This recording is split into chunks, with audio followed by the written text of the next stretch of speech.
Welcome back to another episode of Shared Voices, a first responder podcast, brought to you by the 1042 Project. Man, I love the beat to that. Yeah. It's hard to get music for your podcast because music's so protected.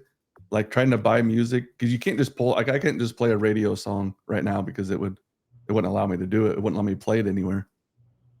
So Right. So you're kind of stuck with like these generic audio bits, unless you can create your own, which I am not musically gifted, but maybe like can just sing for me and we can do our own little jingle. Yeah, but welcome I'm not back, the guy guys. for that, I'll be honest. Yeah.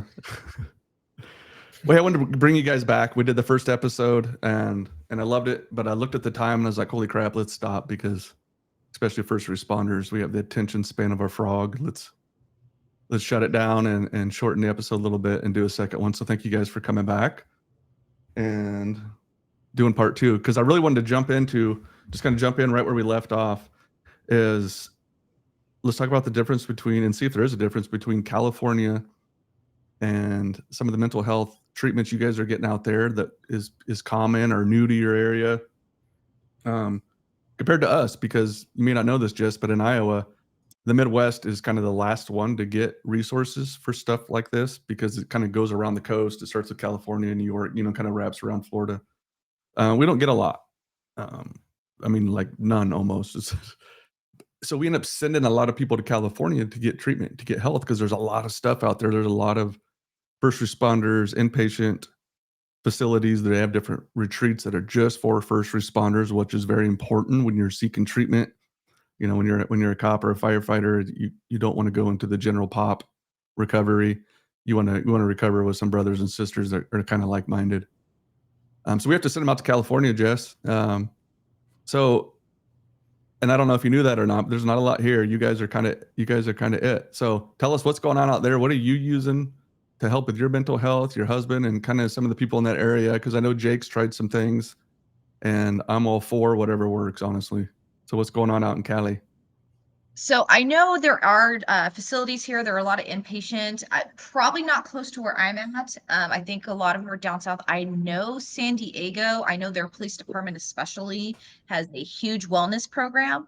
So I know that they probably have some more facilities, more probably down in Southern California. Newport Beach area is a really big area. Yes. Yeah. And Yeah. I've heard of that one. Yes. I don't know the name of it, but I remember Newport Beach, and I thought that's an amazing place to probably, Newport has a lot of them, actually. They got it. Yeah, they got a couple of them. Yeah, and where I'm at, I mean, we do have therapists here. We do have psychologists that are specially trained for first responders. Most agencies contract with somebody off the bat. Mm-hmm. So through their peer support program, they will contract immediately with somebody who specializes in that field. And then it depends on what that therapist wants to offer for treatment. So for my personal, what I've used was EMDR. Did I say the initials right? Mm-hmm.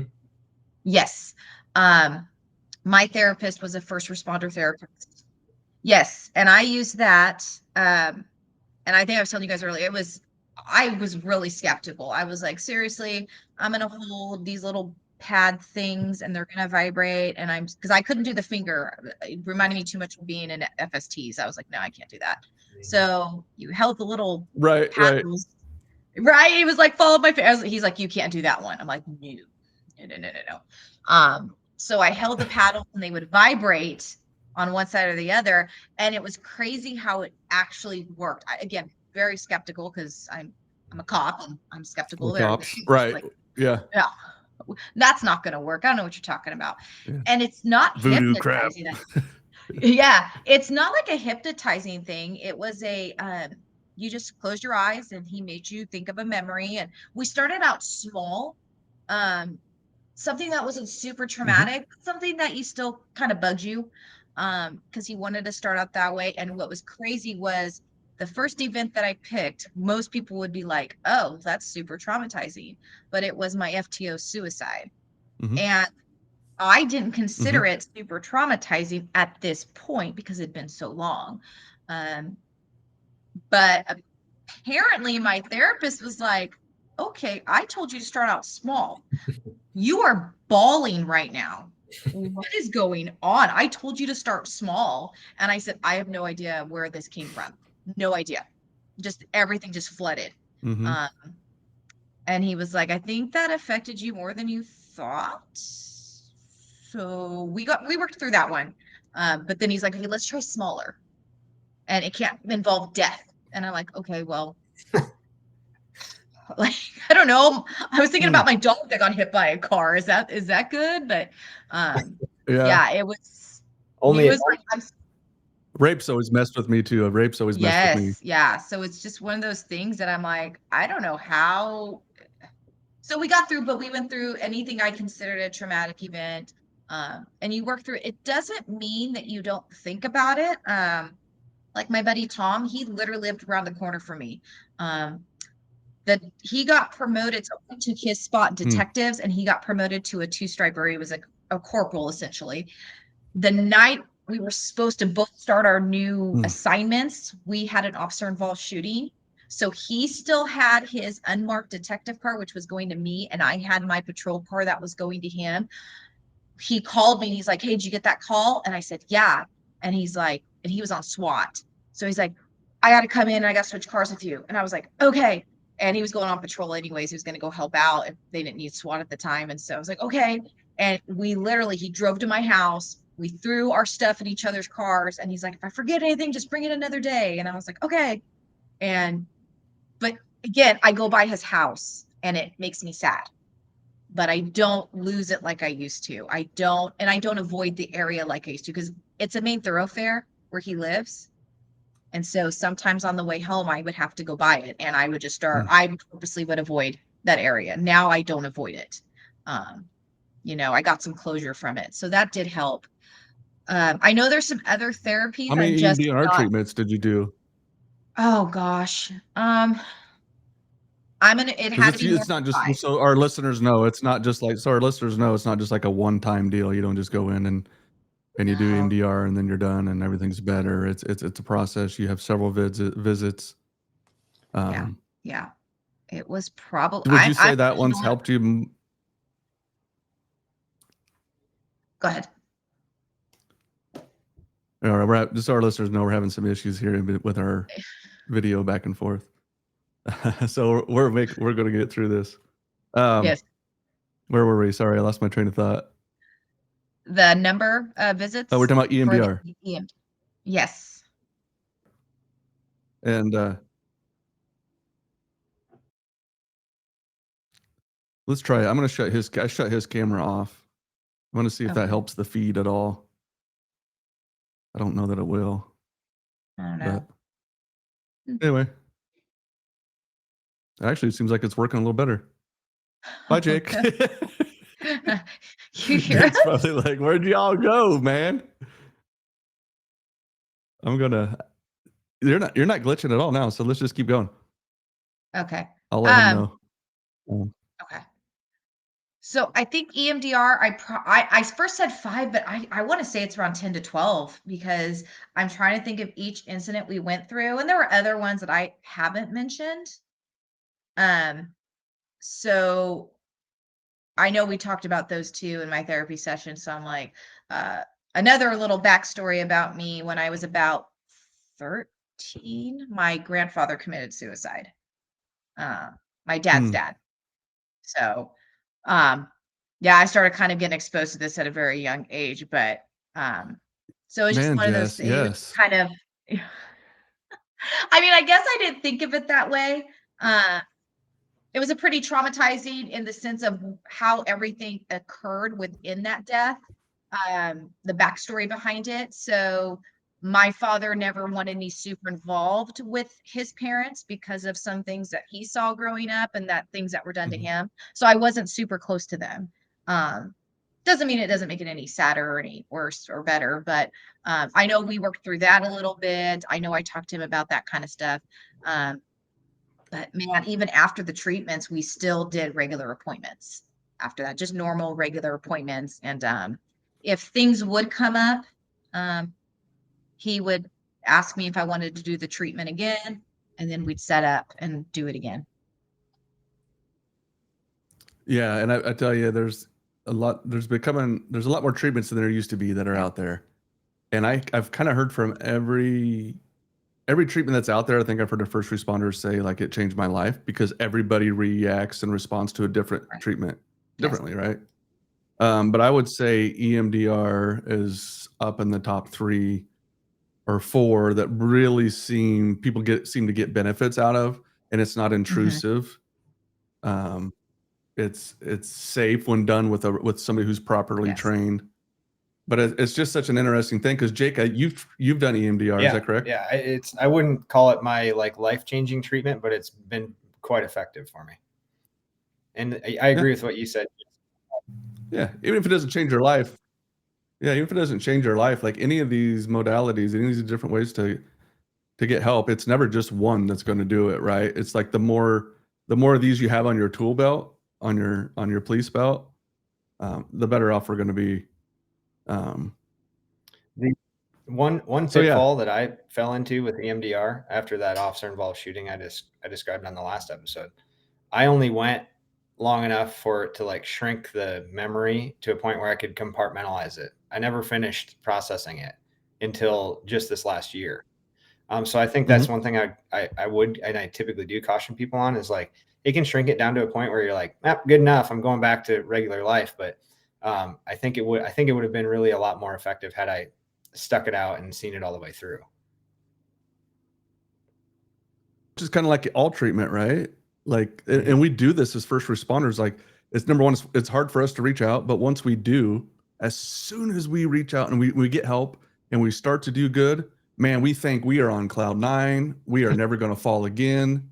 I am better. Thank you. I'm going to save the world now. I'm fixed. Are you calling me out, Dan?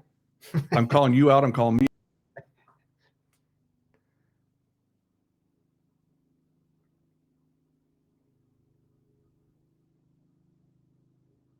Society really judges people on when it comes. It's not a failure when you're doing really well and your life's going good. You're starting to get help. Your life's doing well. When you have a fall, there's peaks and there's valleys to this. When you have a fall, it feels like you fall all the way to the bottom and you got to start all over. And it's like, well, what's the point? Like I thought I was better. Now I'm not. And now I'm even more broken. Now I'm more useless. I just will hurt myself, or I just will, do something stupid. We convince ourselves of that. Now I'm losing my train of thought. Help me here. I'm watching all the computers freeze up here. What was I saying, Jake? You're right. It is not. You're not starting over. It's easy to think that, but in my own recovery, I've had several long periods of growth, followed by a moment or a night that feels like I never did anything at all. And I'm talking. The worst for me has been panic attacks, and I've gone at times 6 or 8 weeks, or even a little bit longer with none of that. And then it's like, one thing happens, and next thing I know, because I kind of black out during panic attacks personally. Next thing I know, I kind of come back to, and I've just had one, and I'm like, what was that? How did that happen? But it's just kind of the nature of the beast. I think it just, there's peaks and valleys, but over time, as long as the trajectory is generally upward, like you're gonna get to where you want to be. Yeah, because my wife we were talking about this yesterday morning, my wife and I, because when you start the journey of healing, you're going to start doing good. You're going to start doing a little bit better, and then you're going to have a fall. I pray it doesn't happen, but it generally happens. You have a fall, but that fall isn't as far. So as you start to heal, you go up, up, up, and then you have a little fall, but that fall is only down a little bit, but you're still in a valley. But this valley isn't at the same altitude as the last valley was. We're higher now. We've learned coping tools. We're doing things. We're getting healthy. So when that valley comes down, it just dips a little bit. And then when you go back up in your peak, you go back up further, and then it dips a little bit more. And then you keep climbing, because it's not about perfection. It's about progression. You're making progress. And then you have a fall. We all do. We're human. That's why we need Jesus. We have a fall. We do not need to beat ourselves up. We do not need to call ourselves failures. We don't need to just say, well, screw it. I guess I drank, so I just will keep drinking every day now. That's not what we do. When that happens, we have our brothers, sisters, hopefully come around us. We reach out for our support, and we dust each other off, and we say, let's get back on it, buddy. Like, you were doing great.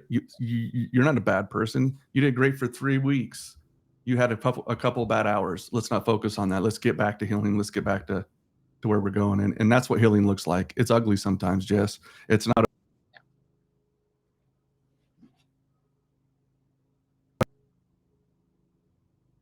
other when we have those valleys, especially in law of enough grace for our first responders when they do have a valley. And we expect them to always be at a peak, and that's never going to happen. It's never going to happen. So keep going, with the EMDR. Yeah, go ahead, Jess. Yeah. I just think that a lot of times, even when we okay, so now we're on the good trajectory. We know what we need to do if when bad things happen. And like you were kind of saying, Jake, it's things that you don't expect. That kind of come out of left field sometimes, and you're like, what just happened? And things that you don't think should really affect you. Like I had a kind of a little bit of an episode back in May. Did not think this would affect me, but my 93-year-old grandmother passed away. Okay, 93. Mm-hmm. She lived a long, great life. She had her family by her side while she passed away, and it affected me because she was kind of like a second mom. She was always there for me, the mother's side of the family. And so I was kind of like how my kids are with my parents. I was like that with her. All the grandkids were always at her house. We were always there all summer long swimming. We basically grew up in her house. And so she passed, and I hit a little bit of a glitch. My department really rallied and came and helped me out with anything I needed. The cool thing that made me broke out of everything that I broke down with was we go to the viewing, and my department sent flowers and condolence flowers and sent it to the viewing, and I just broke down like a blubbering baby because it meant so much to me. It was my association actually within my department, but it just meant so much to me that they thought about me. She was 93. I mean, she lived a great life. It's she died natural causes, and we were expecting it to happen, but it was just that. So I even told my guys, I said, thank you for everything. I might be a little slow getting back to things, but I'm getting there. And they totally rallied around me. And that's kind of what you need to, it sounds weird to say, but once you get on the path of knowing what you need to do for your mental health to get better, I think talking about it isn't a bad thing when you're ready, obviously, because it may encourage somebody else to get help. But then also when you're having those times that you're falling, you can express that, and you can have other people rally around you and pick you up. There's people out, you have a lot of people in your corner that you don't know about, and you don't think about it until things happen, and all of a sudden they show up. They do. Yeah. But you have to be intentional though to stay in community, like to have friends like that around you. It matters who we hang around. It matters the time we spend with people. Those people matter. When we go through these things, if we got people that are like, oh, Jess, you're struggling. All right, we're coming to pick you up. We're going to go to the bar. We're going to get drunk, and we're going to those aren't good. Like that's not what you want. You want fellow first responders or friends to come around and just love on you. Yeah. No guilt, no shame. Yeah, that was the other thing. My best friend came to the funeral, and again, she's 93, not expecting that. And she walked up, and she was, it's a Catholic viewing. So she walked up, and she went to, get the Eucharist, and I felt an arm touch my shoulder, and I turned around, and it was her. And I, again, just started bawling. Just lost it. Just absolutely lost it. And I also had to kind of change perspective of, yes, I'm hurting at that time, but sounds odd, but my son, who's 8, was very close to my grandmother. So this is his great grandma, close to her, very, very close. And so he basically, he cried the whole time. We were walking out of the church, and everybody was okay. Again, 93, everybody's okay. And I got told by multiple people as they saw that 8-year-old crying, and they all lost it. He was grabbing my mom, holding my mom, and he was just bawling. Yeah. So it was, it doesn't matter the age, it's hard. Yeah, so it was kind of neat because him and I got to share that healing experience together. And we talked, I talk to him that it's okay to cry, and Yeah. because he's 8, so he's not expressing wanting to be a cop or anything like that or going to the first responder world yet, but just in case. Right. I want him to know that he can express himself, he can cry, he can have emotions, he can talk to people. I don't want him to shy away from that. Yeah, even if he doesn't become a first responder, those are skills all young men, all children need to learn. Yeah. Because if we don't teach them that, they're going to learn it from the world. If we don't teach them how to, because our kids are watching us all the time, if we don't teach them how we deal with stress and emotions and failures and setbacks, they're looking at us how we do it. Our kids are going to mock. So we have to be very aware. And I love that. And a lot of people like to exclude their kids from everything. Like, don't even bring it up around them. No, bring it up to them for the appropriate age that they are, because they're seeing the stress, they're feeling the stress. And if you don't talk about it, then they're stuck just feeling it, and they're young. They have no idea what that is. All of a sudden they got a headache or a tummy ache because all the stress, and you're like, why are you stressed out? Yeah. So all first responders that are listening, if you're having that time and again, maybe let your kids know, because kids aren't stupid. They're very smart. They can feel it. They can feel the tension in the air. They can read your body language. I know we have a lot of they call them the COVID babies going into kindergarten right now, where we don't know facial expressions anymore because we all wore masks, but they can read body language. They can sense your tone. So it doesn't hurt to kind of let them know, hey, mom or dad just had a really hard day at work, and I just need a few minutes to myself. My kids are very understanding with that. So I encourage people, when they're ready, if you're a first responder, don't hide things, obviously appropriate age, but don't hide when you're having a bad day and how you're going to respond and how you're going to react, because they will learn too. Yeah. Question for you. Either one of you can take this. Have you ever been, when you were working, was there ever a time where you knew an officer? 'Cause I didn't. I was a guy that was in denial the whole time of my career. But where you saw somebody struggling and you actually went up and just out of the blue or whatever, you saw them struggling, you went up and approached them and said, hey, are you okay? Let's talk. Yeah. Or because a lot of first responders avoid each other. They don't bring it up. I've done it. I've even done it since I left. I heard about a West Des Moines officer went on a call where a kid was left in a bathtub unattended and drowned in the bathtub. And I heard from some of my friends I'm still in touch with that he was very obviously affected by it immediately. And no one really did anything other than said, hang in there and hope you're all right. And so I called him. And talked to him about it. And I told him my own experience with those three kids those 3 calls with kids that I mentioned previously. And, I don't know that it did a ton, but for me, in my own processing, I have just recognized the power of talking to somebody who gets it. And so I think it helped. And I think I don't know. I haven't talked to him now for a while. He's got some other stuff going on, but I'd like to think it made a difference. Yeah, and I do it all the time now. But when I was copping, I never, even if I saw somebody struggling, Jess, I never went up and said, do you want to talk? I don't know. I was part of the problem. I don't know if you've heard the podcast before, but I used to be part of the problem. I remember we had an officer that got involved in a shooting. He'd killed a guy. Tried to come back to work. Well, went off. Tried to come back to work. When he came back to work, it was the first week or so. He gets called to a child who got backed over outside the library and killed. And he ended up going on a medical disability. And everybody in the department just treated him like he was a broken piece of trash, almost really. And I knew then it was wrong, but back then I same thing, man. I joined right in, are you serious? And then here, 14 years later, I go out on a medical disability. Ironic how that works. But Jess, have you, when you've done that at work, have you ever had it go bad? Because everybody's afraid to talk to each other in the first responder world, because it's we know what to say when we're on calls. Somehow we know how to say everything, but we don't know how to talk to each other. Yeah.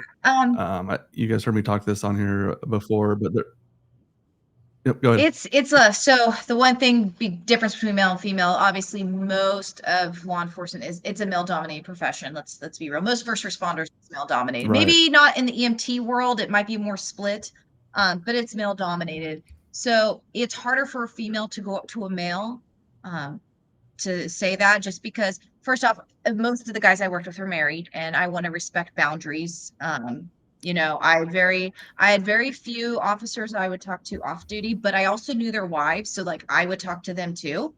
In fact, I had a partner, his wife was a teacher, and so she actually helped my daughter with some school stuff and things like that. And I would get together with her and meet at the park with our kids. So I formed those friendships outside, but it was kind of a fine line. I remember one in particular after an officer involved shooting. He basically saved a kid's life. I actually did the podcast with him on his podcast, and he Name it. Fit for Duty. And I remember Fit for Duty podcast. Yes, okay. Yes, it's for first responders. He's no longer in California; he's in Texas now. But he was in California, and he was a cop that I worked with day in and day out. And I remember he got in a shooting, and the first thing when they called us in, I said, who was? And they told me, oh, it was Gilbert. I was like, all right, I'm on my way in. I get into the office, and he's in the break room. And I'm like, what are you doing here? And he's like, oh, yeah, they're taking me over to the hospital, because he cut his hand breaking the glass to get to this kid. And I gave him a big old hug, and I said, did you call your wife? He goes, no, she's sleeping. I don't want to wake him up. And I put my hand on his hand, and his good hand. Call her. I said, you need to call her, because you have a newborn baby. If she gets up to feed the baby and the baby doesn't want to go back to sleep, because I've been there as a mother, she's going to turn on the TV. And what if she turns on the news? And he goes, oh, I didn't think about that. I said, yeah. So he called her. And then like I had to go to the hospital to talk to the child that he saved. And I went and checked on him. And then after that, what a hero. Yeah, he's a great guy. He really, he saved that kid's life. After interviewing that kid, I 100% believe he saved that kid's life. And wow, that's a fantastic. He's a great guy. And he ended up coming into detectives after that. And we clicked immediately. Like we were friends from there on. And we still are. And so I would kind of check in on him a little bit. My buddy Tom, he was one that I kind of tried to check in on. But again, I didn't want to cross boundaries with him, because my wife, I didn't know her super well. But he was kind of in some trouble before he committed suicide. And I remember seeing him, and he would try to find where I would see him at work. I would just let him know that I was always there. Hey, if you ever need to talk, you ever need a few minutes, let me know. But again, it was more of that. I think with females to a male, it's a little bit harder, because we don't want to cross boundaries. But female to female, right. I haven't had recently, I'm trying to think back, any other females that have been affected with kind of the same situation yet. But I have a lot of coming from the academy, so we'll see if that kind of increases. Yeah, and listeners, just don't be afraid. I know it's hard. Trust me. I know I told you how I felt at it, but I know it's hard. But if you see somebody hurting, I know it's uncomfortable. I say this all the time. I know it's uncomfortable to go up and say something. You're going to be uncomfortable. But I promise you, if you do it, the uncomfortableness of not doing it is 10 times worse. You don't have to have the right words. Literally, people don't. I know that from doing it every day. People don't need you to show up with all the answers. They don't need you to show up with a pillow and a blankie, and they don't need that. What they need during that is they just need somebody to show up who understands and is willing to listen. That's the difference. Willing to listen, not sit there and ask questions about it or judge them and tell them how they should get healing or what treatment they should do. The art of being an awesome peer is just simply checking on one another and listening, and listen to understand. Don't listen to then add your story to it. Like, listen to understand, get to know each other. You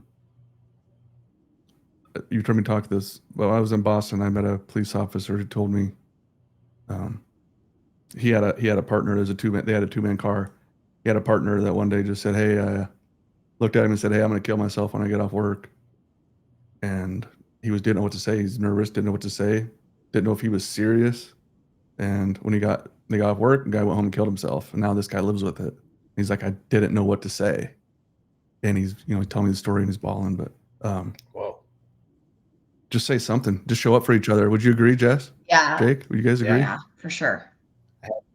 Just show up. You reminded me of a time when someone tried to check on me after a call, and it was a female officer, and the peer support thing had just become a thing. Like this movement had just started, and she came up to me as I was leaving, and I knew she joined that program, and I just kind of had this opinion of her as an officer that, like, I don't know, like I just didn't see us on the same level. And she tried to talk to me, and I had no time for it. But I still, like, obviously I still remember it. Like I still remember that someone asked me. And if I could now, I would have talked to her. I would have said, let's go out, let's go sit down somewhere and talk about it. But at the time it was like, get out. You don't even know. We're doing the same job, but somehow I had this belief that she was different and she couldn't understand. Yeah. So you see somebody hurt, just say something. I mean, I know, just go up, give them a fist bump, say you're doing all right, give them a hug, whatever it may be. Be that person, be that light in your department. All right, guys, we're going to wrap this up. Not to put you on the spot, but is there any last words you guys want to say for our listeners or some people listening that might be like, you know what, maybe I should reach out for help, or, they're in the midst of it right now. Do it. Throw them something real quick before we leave. Do it. I don't know how else to describe it. Do it. Don't wait. Because if you don't do it now, then when? And look at where you are now and look at where you could be in 6 months. What's the difference going to be between asking for help now and if you don't in 6 months? What are you going to lose? How much worse is it going to get? What's the bottom? How far down can you go? So just do it. Mm-hmm. Agreed. 100%. What do you think, Jess? 100% agreed. 100%. Just if you already feel like you're at the bottom, it can either help you or it's going to keep you the same. So why not try? There's a lot of help out there. I just think that people don't know where to start. I don't know out there if you guys have it, but peer support programs are also really good. I think most agencies have them. I know our agency does, even as small as it is. But if not, go to a bigger neighboring agency, especially the fire department. They actually do very well with their peer support programs, from what I've heard. I've heard their peer support programs are amazing. Probably because they're also well rested. I know, those recliners. Those are so nice. Those are so nice. Oh, I lost you guys for a little bit. There we go. There you are. Jake, I missed your joke. You said something about a fire. I said it's probably because they're so well rested. Yeah. You know what? I was actually talking to a fireman about the difference between the cops and fires, like the image and the stigma with PTSD. And he was kind of explaining it to me. Like with officers, we show up for work, we say hi to each other, we get in our cars and we leave. Mm-hmm. They live in community all the time. I mean, they are breaking bread together. They're watching TVs together. So they live in that community where that has an opportunity to come up a lot more than, because we're out saving the world. They're sitting at the fire department waiting for. No, I'm just kidding. I love all you firefighters. Grilling out. We actually had a really good, one of the little rural cities I worked in, just real quick, we had a very tight knit. We were very tight with our fire department, to where sometimes we would bring sides and they would cook dinner, and we'd have a big dinner at least once a week. We'd have big dinners out there. So it was kind of cool. But yeah, their peer support, I heard, is a lot better in the sense of how they organize it, how they run it. So if you're a police officer or EMT, I even go nurses. If you are not able to find something within your place, go to the fire department. The fire departments usually have a very good peer support program, and they're amazing. Great advice. Yeah, cool. Well, cool. Well, thank you guys. I hope you have a good weekend, Jess and Jake. I really appreciate you guys being on. And again, I'm going to have you on a lot more often. I want to have you on to kind of help co-host, so I'm not the one hosting it. I want to get to a point where I'm not even on here sometimes, and it's just y'all running it. Cool. And other people where people can just come on and record, or not just. That's why it's called shared voices. People don't have to hear my stupid voice all the time. But thank you guys, listeners. We love you. Reach out. We care for you. I don't care if you got hired retired or fired. We don't care. We care about the person. We don't care about the uniform. We want to help you. We want to help your family. We want to help you get healthy. We want to get you back living life to the fullest and enjoying life the way God intended. So thanks for tuning in. Reach out to our organization if you need any help. And again, thank you, Jake, and thank you, Jess. Thanks, Dan.